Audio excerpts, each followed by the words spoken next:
बिस्मिल्लाहिर्रहमानिर्रहीम। अस्सलाम वालेकुम डियर स्टूडेंट्स। इस सेमेस्टर में हम कोर्स पढ़ेंगे मैकेनिक्स 1। कोर्स कोड है physics 101 and the recommended books are fundamental of physics by Halliday, Resnick and Krane, and the second one is vector analysis by Spiegel.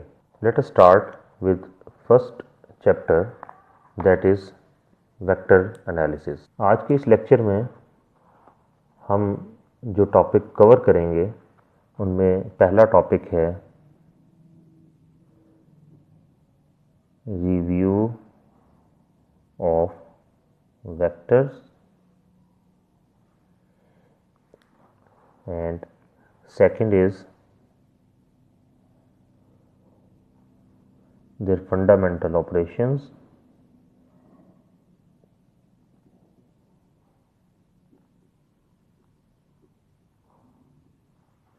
and third is how to represent a vector in 2 dimension and 3 dimension.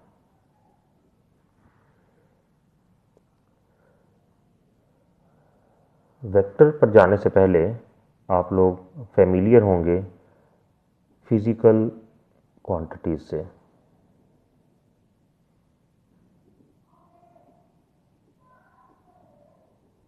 What are physical quantities? All measurable quantities are known as physical quantities, जिनको हम major कर सकते हैं। इनको हम 2 parts में divide कर देंगे। First one is known as scalar and second one is known as vector. तो स्केलर क्वांटिटीज़ ऐसी क्वांटिटीज़ होती हैं जिनको एक्सप्रेस करने के लिए आपको सिर्फ मैग्नीट्यूड रिक्वायर होती है with the proper unit. Like अगर मैं कहूँ कि 5 kg शुगर जो है वो मेजर कर दें, तो आप देख सकते हैं कि मैंने 2 चीज़ों का सहारा लिया है, एक है 5 और दूसरा जो है वो kg। तो 5 जो है वो मैग्नीट्यूड हो गया और kg इसका यूनिट हो गया। तो इन 2 चीज़ों के साथ हम बात को आसानी से समझ सकते हैं। ऐसी तमाम क्वांटिटीज़ जिनको एक्सप्रेस करने के लिए आपको मैग्नीट्यूड और प्रॉपर यूनिट रिक्वायर हो, ऐसी क्वांटिटीज़ को स्केलर क्वांटिटीज़ जो है वो बोला जाता है। इसी तरह वेक्टर क्वांटिटीज़ ऐसी क्वांटिटीज़ हैं जिनको एक्सप्रेस करने के लिए आपको मैग्नीट्यूड के साथ डायरेक्शन भी रिक्वायर होती है, मैग्नीट्यूड प्लस डायरेक्शन। तो ऐसी चीज़ें जिनको एक्सप्रेस करने के लिए magnitude as well as direction require हो, वो सब की सब वेक्टर क्वांटिटीज़ कहलाएंगी। और हमारा आज का फोकस इन वेक्टर क्वांटिटीज़ के साथ ही डील करना है, या how to represent a vector. Vector को सिंबॉलिकली जो है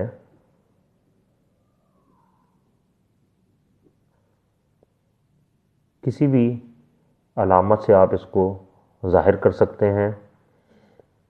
मिसाल के तौर पर मैं किसी वेक्टर को अलामत ए से ज़ाहिर कर सकता हूँ, लेकिन इसको वेक्टर बनाने के लिए मुझे इसके ऊपर एरोहेड जो है वो बनाना पड़ेगा, या मैं इसको बोल्ड फेस लेटर में लिखूं।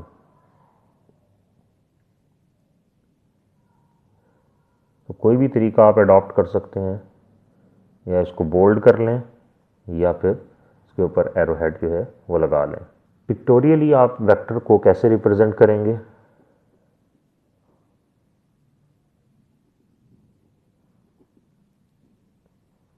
एक स्ट्रेट लाइन कंस्ट्रक्ट करेंगे और उसके एक एंड के ऊपर जो है वो एरोहेड बना देंगे। That is the representation of a vector. Vectors के जो फंडामेंटल ऑपरेशंस हैं उनमें एडिशन,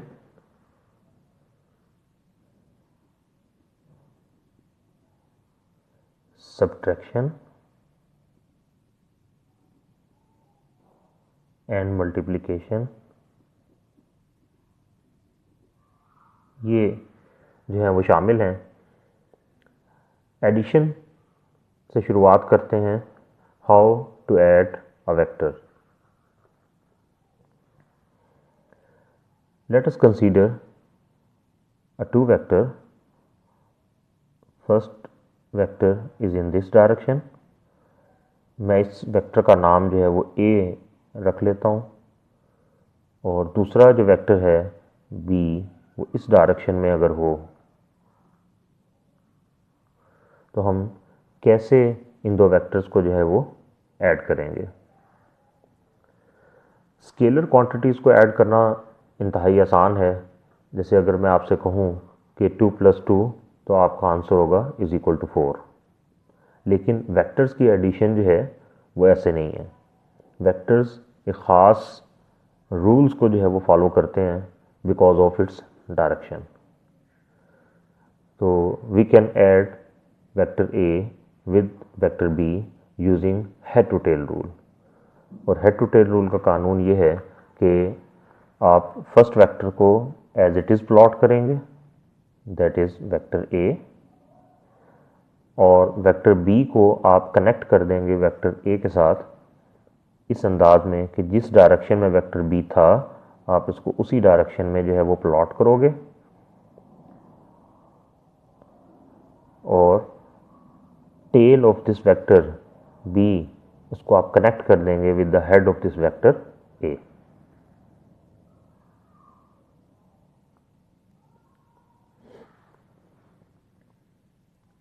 और इन दोनों को ऐड करने के बाद एक नेट रिजल्टेंट वेक्टर जो है वो प्रोड्यूस होगा। जैसा कि स्केलर्स में भी आपने अभी देखा था कि 2 + 2 तो आंसर = 4। इसी तरीके से जब हम वेक्टर ए को वेक्टर बी में ऐड कर रहे हैं तो लाजमी सी बात है कि एक रिजल्टेंट वेक्टर जो है वो प्रोड्यूस होना चाहिए, that is from tail of vector A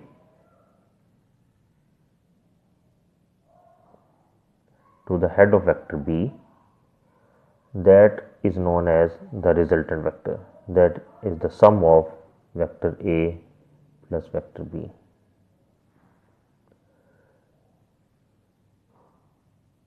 इसी पैटर्न के ऊपर हम दो से ज़्यादा वेक्टर्स को भी प्लस कर सकते हैं। लाइक अगर मैं 3 वेक्टर्स को जो है वो ऐड करूं कुछ इस अंदाज में कि वेक्टर ए जो है वो इस डायरेक्शन में हो, वेक्टर बी जो है वो इस डायरेक्शन में हो, वेक्टर सी जो है वो इस डायरेक्शन में हो, तो इन तीनों वेक्टर्स को मैंने हेड टू टेल कनेक्ट कर दिया, और इन तीन का जो रिजल्टेंट है उसको हम प्लॉट करेंगे from tail of first vector to the head of last vector, और ये रिजल्टेंट वेक्टर जो है वो सम होगा इन तीन वेक्टर्स का, a + b + c। इसी अंदाज में आप वेक्टर सब्ट्रैक्शन जो है वो भी परफॉर्म कर सकते हैं। वेक्टर सब्ट्रैक्शन कोई नई चीज़ नहीं है, ये असल में वेक्टर एडिशन ही है। जस्ट आपने एक वेक्टर को रिवर्स कर देना है उसकी डायरेक्शन को। लाइक अगर मैं इन्हीं दो वेक्टर्स को अगर सब्ट्रैक्ट करना चाहूँ तो मैं उनको सब्ट्रैक्ट भी कर सकता हूँ। कैसे कि अगर मैंने सब्ट्रैक्शन ऐसे करनी है, r = vector a minus vector b, तो मैं इसी इक्वेशन को ऐसे भी तो लिख सकता हूँ, वेक्टर a + -b। तो आप देख सकते हैं कि मैंने यहाँ पर वही एडिशन का रूल जो है वो ले आया हूँ और माइनस को कनेक्ट कर दिया है विद वेक्टर b। इसका मतलब है मुझे इस वेक्टर b की डायरेक्शन को जो है वो रिवर्स कर देना है। तो अगर आप वेक्टर b की डायरेक्शन को रिवर्स करना चाहें तो आप इक्वल मैग्नीट्यूड का वेक्टर जो है वो प्लॉट करेंगे, लेकिन उसकी डायरेक्शन जो है वो आप क्या कर देंगे, opposite to that of b। तो that vector is known as -b vector. तो अब इन दो वेक्टर्स को आप ऐड कर सकते हैं, वेक्टर a को -b के साथ। तो उसकी डायग्राम जो है वो कुछ ऐसी बनेगी। वेक्टर a को आप उसी डायरेक्शन में प्लॉट करोगे जिस डायरेक्शन में वो वेक्टर मौजूद था, और वेक्टर b को आप इसके साथ कनेक्ट कर देंगे in that direction.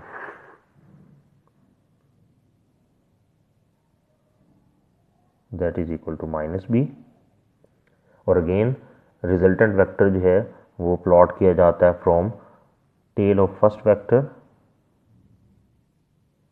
To the head of last vector, that is known as vector subtraction.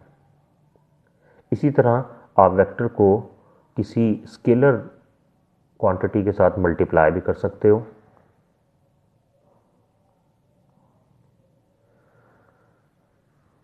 Multiplication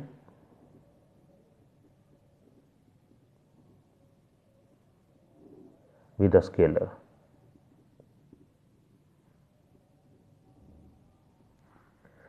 like अगर मैं एक वेक्टर ए प्लॉट करूं कुछ इस अंदाज में, तो आप इसका मैग्नीट्यूड लेट्स सपोज कि यहाँ से लेकर यहाँ तक जो इसकी लेंथ है that is equal to 1 metre. ये फर्ज किया मैंने, that is equal to 1 metre. तो अगर हम इस वेक्टर को मल्टीप्लाई करें विद द स्केलर क्वांटिटी 2, तो आपने इस वेक्टर के मैग्नीट्यूड को जो है वो इन्हांस कर देना है 2 times, that is equal to 2 times A. तो अब ये जो सेकंड वेक्टर बना हुआ नज़र आ रहा है आपको, इसकी लंबाई यहाँ से लेकर यहाँ तक जो इसका मैग्नीट्यूड होगा that is equal to 2 metre. तो इसी तरह आप इसको नेगेटिव क्वांटिटी से जो है वो मल्टीप्लाई कर सकते हो। अगर मैं इसी को -2 से मल्टीप्लाई करूं तो अब यही वेक्टर जो है वो इसी तरह से ऑफ सेम लेंथ होगा, लेकिन चूंकि इसको आपने -2 से मल्टीप्लाई किया है तो इसकी डायरेक्शन जो है वो रिवर्स हो जाएगी, that is equal to -2 times A. तो इस अंदाज में हम स्केलर क्वांटिटीज को मल्टीप्लाई करते हैं विद द वेक्टर को।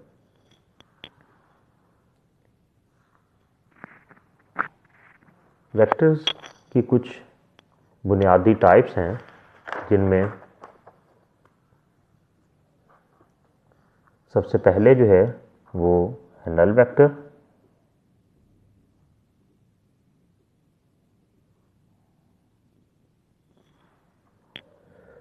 नल vector is a vector whose magnitude is equal to 0।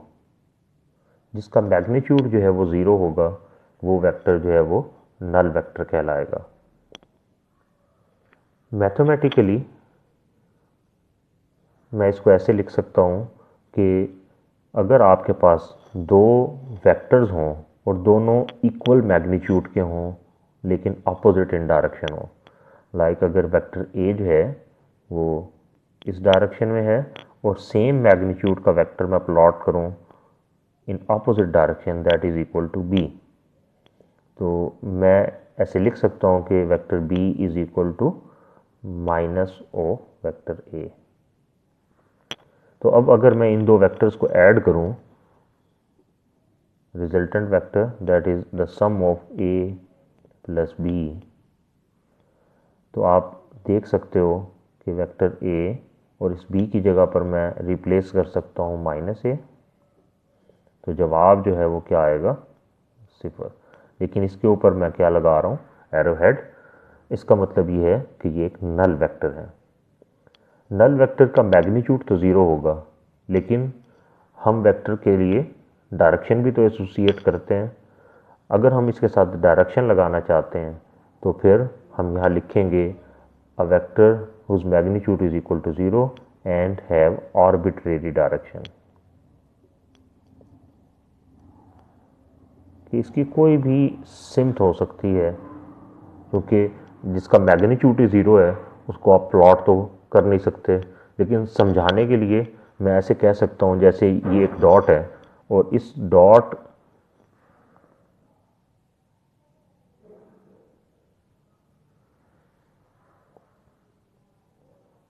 तो ये एक डॉट है और इस डॉट का मैग्नीट्यूड अगर मैं फ़र्ज़ कर लूँ कि 0 है तो इसकी कोई भी डायरेक्शन हो सकती है, इसको जो है वो नल वेक्टर बोला जाता है। इसी तरह सेकंड टाइप जो फंडामेंटल है वो है यूनिट वेक्टर।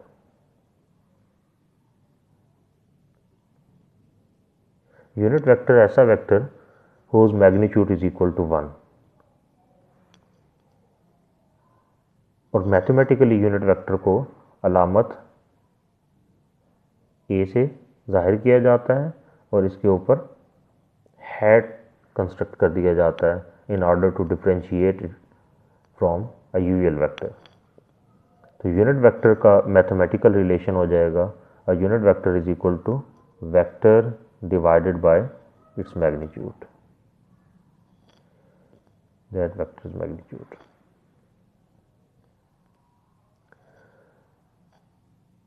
और यूनिट वेक्टर को किसी भी डायरेक्शन को एक्सप्रेस करने के लिए इस्तेमाल किया जाता है, like in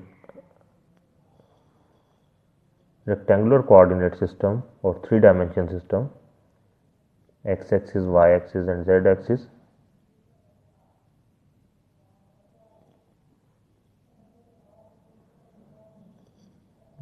X, Y and Z. तो यूनिट वेक्टर जो एक्स डायरेक्शन में है उसको आई से रिप्रेजेंट किया जाता है, आई हैट, और जे हैट जो है for Y axis and K hat for Z axis. So these are the unit vector in the direction of x, y and z.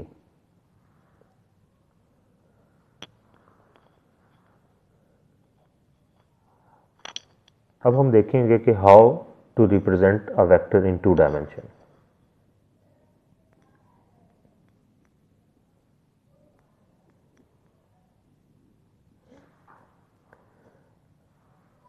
Let us consider x and y axis.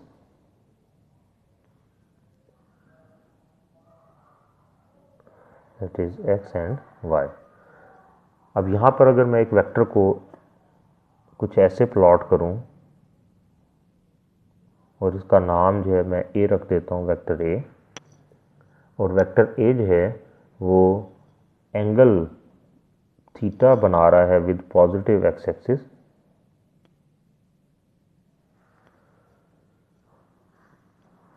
तो इस अंदाज में हम किसी भी एक वेक्टर को इन 2 dimension जो है वो प्लॉट कर सकते हैं with the help of X and Y axis. On the same pattern we can plot in Y and Z axis, Z and X axis. अब अगर हमने इसके कंपोनेंट्स जो हैं वो फाइंड आउट करने हो और इस वेक्टर की इक्वेशन लिखनी हो तो उसके लिए आप क्या तरीक़ाकार इख्तियार करेंगे? इसके कंपोनेंट्स बनाने के लिए आप वेक्टर ए के हेड से एक परपेंडिकुलर प्लॉट करेंगे on x axis like this. अगर मैं एक परपेंडिकुलर प्लॉट करूं तो आप देख सकते हैं कि ये डॉटेड लाइन इस हॉरिजॉन्टल एक्स एक्सिस को कट कर रही है इस पॉइंट के ऊपर, और अगर मैं यहाँ पर एक एरो हेड लगा दूं और एक एरो हेड जो है वो मैं यहाँ लगा दूं, तो अब आप देख सकते हो कि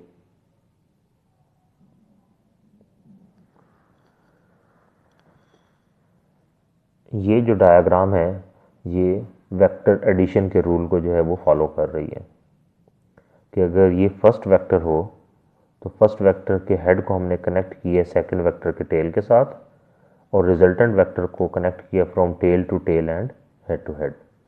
it means head to tail rule जो है वो ये डायग्राम फॉलो कर रही है। जबकि ये जो हॉरिजॉन्टल कंपोनेंट है आप इसको लेबल कर सकते हो ए एक्स वेक्टर के साथ और वर्टिकल कंपोनेंट को आप लेबल कर सकते हो वेक्टर ए वाई के साथ। और अगर हम इस ए एक्स और ए वाई को एक्सप्रेस करना चाहें in terms of unit vector तो हम इसको ऐसे भी लिख सकते हैं A X is equal to vector A x का magnitude multiply by its direction. क्योंकि A X vector horizontal X axis की डायरेक्शन में था तो हमने यूनिट वेक्टर आई के साथ इसको अटैच कर लिया। इसी तरह हम ए वाई वेक्टर को जो है वो एक्सप्रेस कर सकते हैं A Y the magnitude of vector A Y multiply by its direction that is J, because ये जो वेक्टर था वो वर्टिकल कंपोनेंट था इस वेक्टर का और जो डायरेक्शन थी वो थी y। अब अगर हम इस वेक्टर को मैथमेटिकली लिखें इक्वेशन की फॉर्म में तो हम इसको ऐसे लिखेंगे कि vector a is the sum of two vectors that is ax plus ay, or we can write it as magnitude of vector ax times its direction plus vector ay magnitude multiply by its direction। तो इस अंदाज में आप 2 dimension के अंदर एक vector जो है इसको एक्सप्रेस कर सकते हो।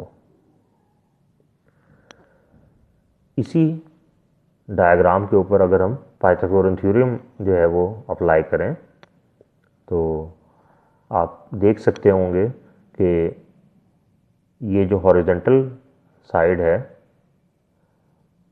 Let us say that point is O, this point is P and this point is Q। तो line from O to P is known as base, from P to Q is known as perpendicular, and from O to Q is known as hypotenuse। तो जब हमें ये identify हो गया base, perpendicular and hypotenuse, तो हम यहाँ से पाइथागोरन थ्योरम जब अप्लाई करेंगे इसके ऊपर तो हाइपोटेनस का स्क्वायर ओ क्यू का square must be equal to base का स्क्वायर प्लस परपेंडिकुलर का स्क्वायर। तो ओ क्यू जो है वो रिप्रेजेंट कर रहा है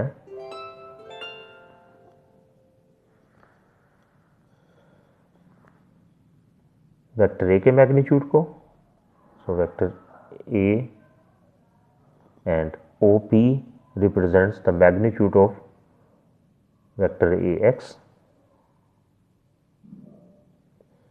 plus P Q represents the magnitude of vector A Y.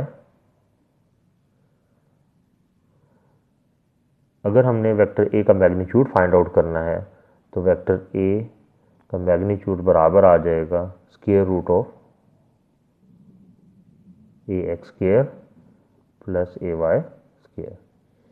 तो हम कह सकते हैं कि अगर आपने किसी वेक्टर की मैग्नीट्यूड फाइंड आउट करनी है तो आप उसके कंपोनेंट्स का स्क्वायर करोगे, उनको ऐड करोगे और उसका स्क्वायर रूट ले लोगे तो उस वेक्टर का मैग्नीट्यूड जो है वो फाइंड आउट किया जा सकता है। इसी तरह हम ये भी फाइंड आउट कर सकते हैं इस ट्राइंगल से कि आपने इस वेक्टर ए को किस डायरेक्शन में या किस एंगल के ऊपर प्लॉट करना है using trigonometric ratio tan of theta।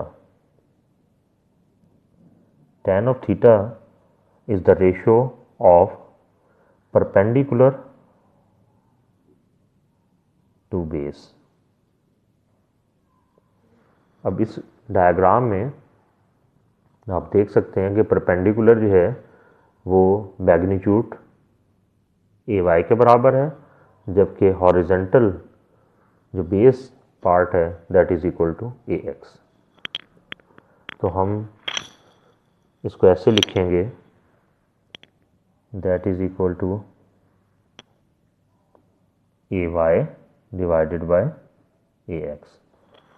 तो अगर हमने थीटा वो डायरेक्शन फाइंड आउट करनी है so theta is equal to tan inverse A Y over A X. तो इससे हम वो एंगल फाइंड आउट कर लेंगे जिस एंगल पर हमने उस वेक्टर को प्लॉट करना है इन 2 डायमेंशन। इसी अंदाज में हम वेक्टर को 3 डायमेंशन में जो है वो रिप्रेजेंट कर सकते हैं। ये डायग्राम आप लोग देख रहे होंगे। इस बॉक्स में ये एक्सिस जो है वो एक्स एक्सिस है, ये जो एक्सिस है दैट इज़ वाई एक्सिस, और अबव जो है वो जी एक्सिस प्लॉट किया गया है। और ये रेड कलर का जो वेक्टर है जो कि इस ओरिजिन से प्लॉट किया गया है to the above side of this cube,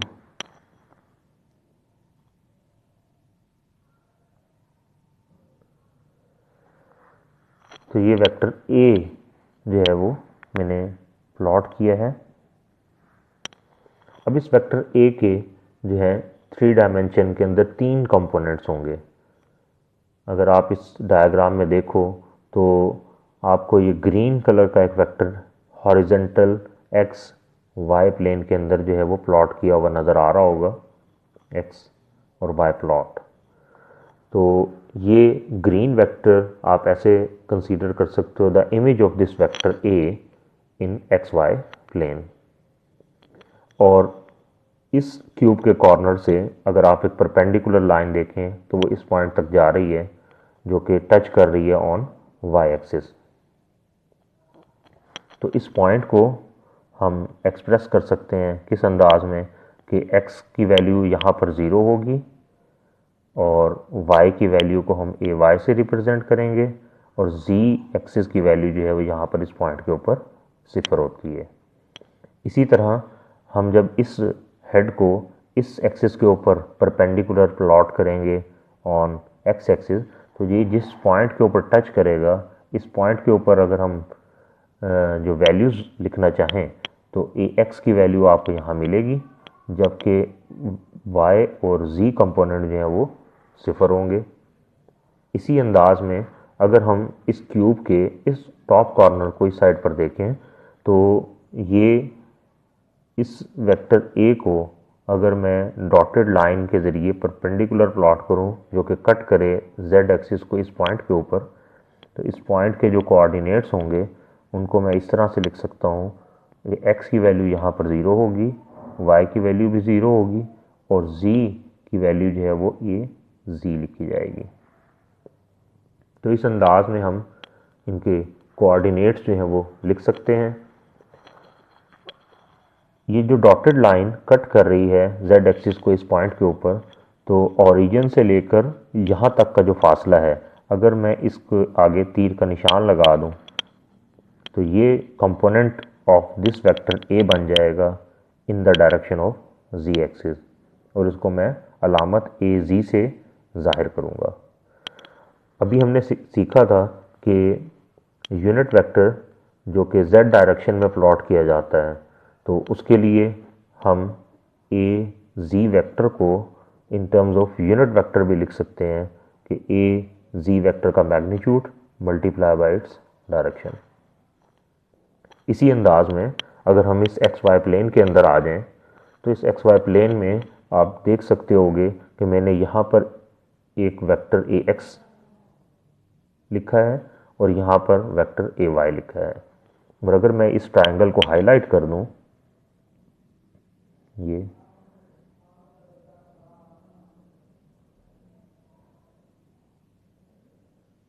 तो आप इस ट्रायंगल के ऊपर अगर देखें क्या ये हेड टू टेल रूल को फॉलो कर रहा है, तो अगर ये देखें कि ये फर्स्ट वेक्टर है, हमने फर्स्ट वेक्टर के हेड को कनेक्ट किया है with the tail of second vector और रिजल्टेंट जो वेक्टर है ये green line that is from tail to tail and head to head. इसका मतलब है ये हेड टू टेल रूल को फॉलो कर रहा है। तो ये एक ट्रायंगल बन गई, यहाँ पर जो है वो एंगल 90 है और यहाँ पर जो है वो एंगल थीटा होगा। तो इसी तरह इसके हम ये हॉरिजेंटल और वर्टिकल जो कंपोनेंट हैं वो भी लिख सकते हैं। तो ए एक्स को हम एक्सप्रेस करेंगे as magnitude of A X multiply by its direction, और इसी तरह हम वेक्टर ए वाई को जो है वो एक्सप्रेस कर सकते हैं as A Y vector is equal to A Y magnitude into the direction of this vector Z. और अगर हम इन तीनों कंपोनेंट्स को कंबाइन कर लें तो फिर वेक्टर ए जो है उसको आप ऐसे लिख सकते हैं, vector A is equal to A X I plus A Y J plus A Z के।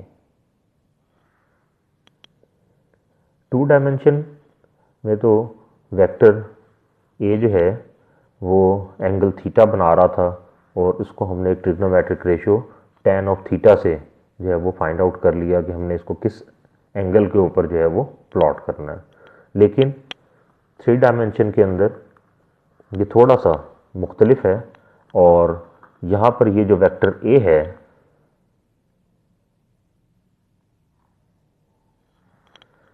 वो एंगल अल्फा कंस्ट्रक्ट कर रहा होगा विद पॉजिटिव एक्स एक्सिस, इसको हम अलामत अल्फा से रिप्रेजेंट करेंगे, और वाई एक्सिस के साथ ये वेक्टर जो एंगल बना रहा होगा उसको हम डिनोट करेंगे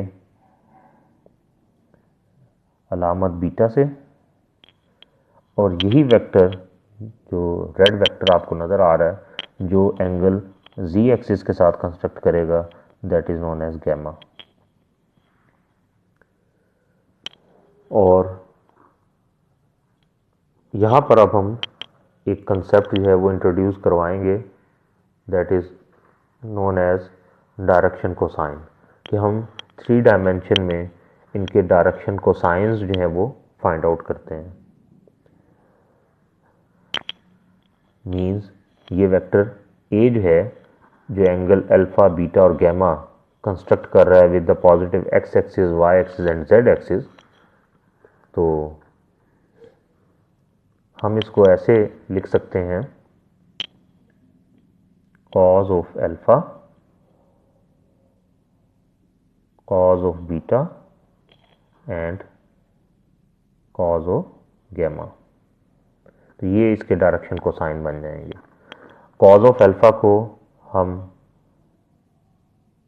L से रिप्रेजेंट करते हैं, cos ऑफ बीटा को M से और cos ऑफ गैमा को N से।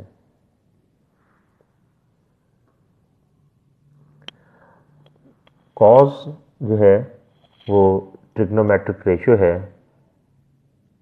Base to the hypotenuse.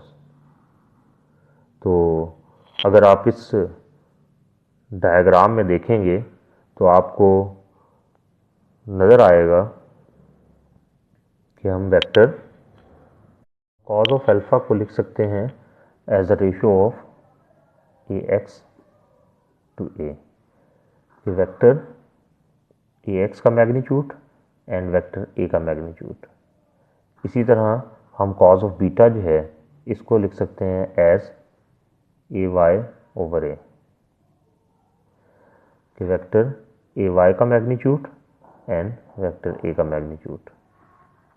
इसी अंदाज में हम cos ऑफ गैमा जो है इसको लिख सकते हैं A Z over A, vector A Z and vector A, the magnitude of vector A Z and vector A. इसी से हम इसको वेरीफाई भी कर सकते हैं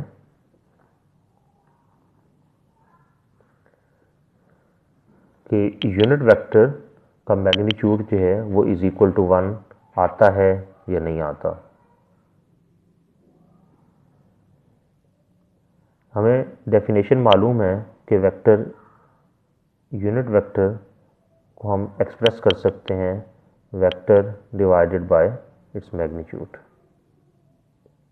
तो अभी ये 3 डायमेंशन में वेक्टर को एक्सप्रेस करने का तरीका हमने देखा है, that is equal to A X I plus A Y J plus A Z K. तो हम उसको यहाँ पर रिप्लेस कर देते हैं और ए को उसके साथ डिवाइड करते चले जाएं, plus A Y J over A plus A Z over A into के।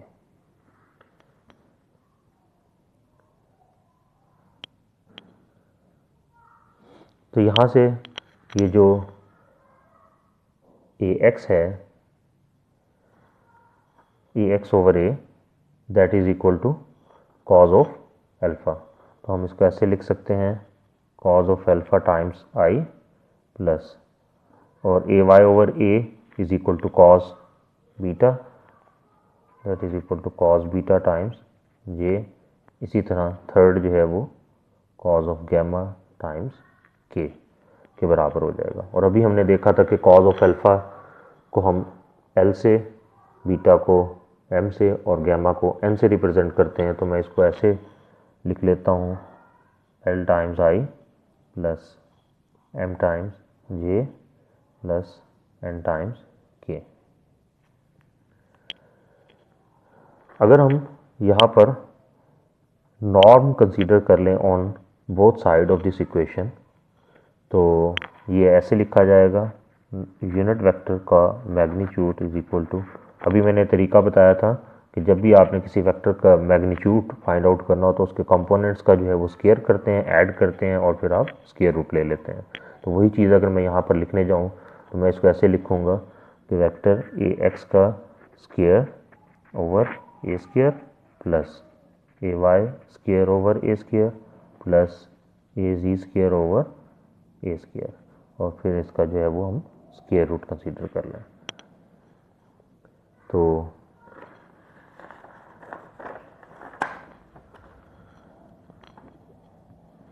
वही इक्वेशन फिर इस तरीके से एक्सप्रेस की जाएगी यूनिट वेक्टर का magnitude is equal to square root of A x square plus A Y square plus A z square over a square.